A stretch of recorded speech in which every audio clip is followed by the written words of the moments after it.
Hey guys, it's Jo from Where the Good Things Grow, and today we are in the side of the greenhouse and we are planting Lisianthus seeds. For those of you that have never planted Lisianthus seeds, this will be very informational for you. And for those of you that have already planted and tried and haven't had a lot of luck with it, hopefully this gives you a little bit of information as to why maybe you haven't had some luck. Today it is February 10th. Typically you want to sow these in January or 8 to 12 weeks before your last frost date. When you get your seeds, they typically come in a little vial. They are pelleted seeds. That means that they are super tiny, so tiny they're almost powdery like, and so they cover them in this yellow or white pelleted stuff to keep it together. And these are the little vials that they typically come in, and they do pretty well. You usually plant 1 to 2 seedlings, one to two seeds per cell. We are actually using soil blocks. That's our preferred method. We do our own soil mix, and we have another video on that. I'll go ahead and post that in the description later. And so today I just kind of wanted to show you how to go ahead and plant it in here, and then what you want to do, the temperature, and when you would want to go ahead and take it out.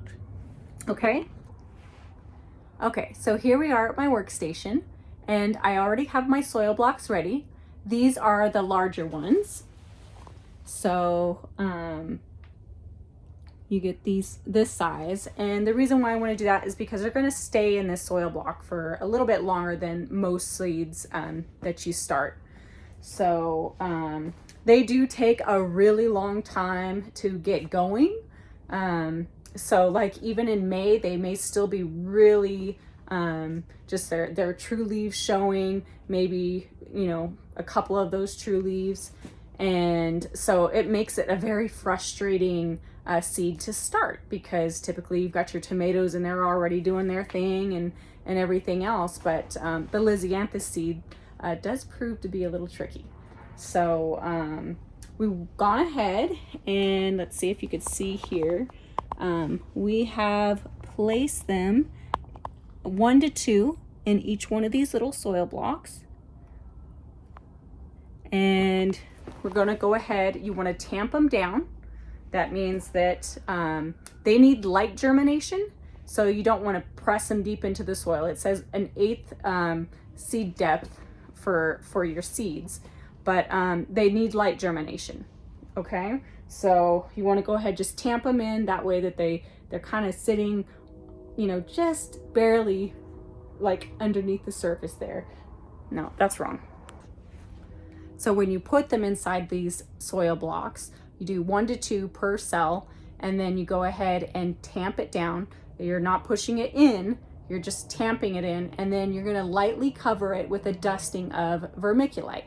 Now, you can leave it off or leave it on, but I like the vermiculite because it keeps that, that green moss from growing on the top of the soil blocks.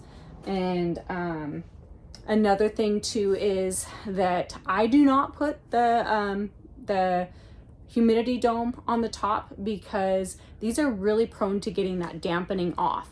You know, where you've got your kind of stem coming up and it looks like something pinched it down at the bottom. That's called dampening off. So since these are prone to that, I don't want to put the humidity dome on it.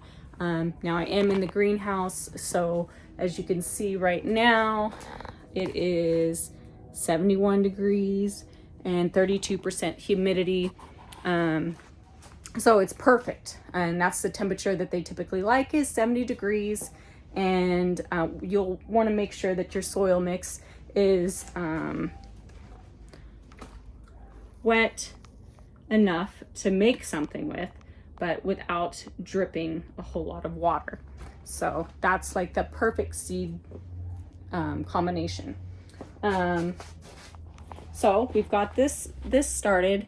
This one is ready to go, and if you look a little closer, you can see, you might be able to see some of those yellow pelleted seeds in there.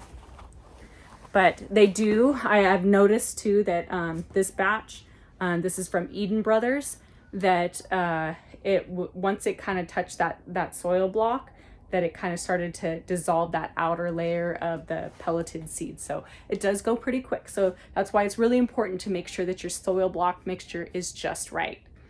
So these are done here. You want to go ahead and label them. And then I bring them over here. Since they do need light to germinate, I am going to go ahead, I need to move one of these down below.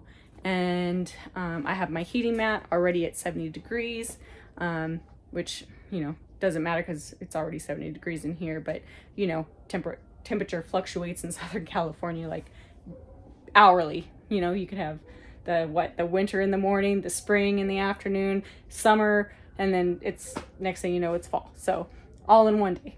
Anyway, so these are the things that I like to do with my Lisianthus seeds.